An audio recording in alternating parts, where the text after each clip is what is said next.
Bismillahirrahmanirrahim. Assalamualaikum warahmatullahi wabarakatuh. Saya Ehlisa dari Prodi Manajemen Pendidikan Islam Pasca Sarjana IAIN Palopo. Raditu billahi robba wa bil islami dina wa bi Muhammadin nabiyah wa rasulah la nabiyya ba'da.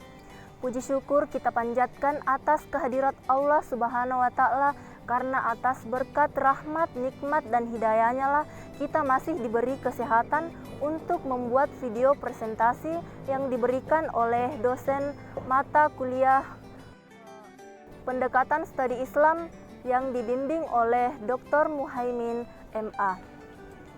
Tak lupa pula kita kirimkan salawat serta salam kepada Baginda Muhammad Sallallahu Alaihi Wasallam, Nabi yang mengajarkan kita bagaimana caranya kita bisa bersyukur kepada Allah, serta Nabi yang mengangkat harkat derajat seorang perempuan dari yang tidak ternilai hingga disucikan seperti saat ini. Hanya kepada Allah kita senantiasa bersyukur, alhamdulillahirabbil alamin, dan hanya kepada Baginda Muhammad Sallallahu Alaihi Wasallam senantiasa kita bersalawat. Allahumma salli ala Muhammad wa ala ali Muhammad. Pengertian ruang lingkup ulumul Quran. Al-Quran merupakan kitab suci umat Islam yang diturunkan kepada Rasulullah atau Nabi Muhammad Sallallahu Alaihi Wasallam. Al-Quran dijadikan sebagai pedoman umat Islam dalam menata dan melaksanakan kehidupan dunia dan akhirat. Prinsip kita menjadikan Al-Quran sebagai pedoman hidup bukan hanya pada tahu dan faham tentang isi dari kandungannya saja, namun pada pengetahuan dan pemahaman cara mengkaji Al-Quran tersebut, sehingga pemahaman terhadap Al-Quran bukan hanya sebatas materi saja, tetapi berlanjut pada tahap pengkajian terhadap Al-Quran itu sendiri, termasuk mendalami ilmu-ilmu yang melandasi dan penafsiran Al-Quran, sehingga dengan demikian akan melahirkan sebuah pengetahuan ilmu tafsir dan Al-Quran.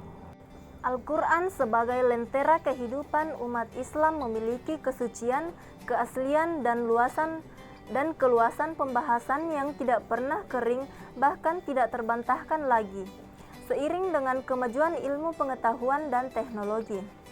Eksistensi Al-Quran diturunkan Allah sebagai wahyu kepada Nabi Muhammad Sallallahu Alaihi Wasallam yang berbentuk mushaf, memiliki dinamika yang sangat menarik dan kompleks untuk dipelajari dan diamalkan sebagai penuntun kehidupan umat yang beragama.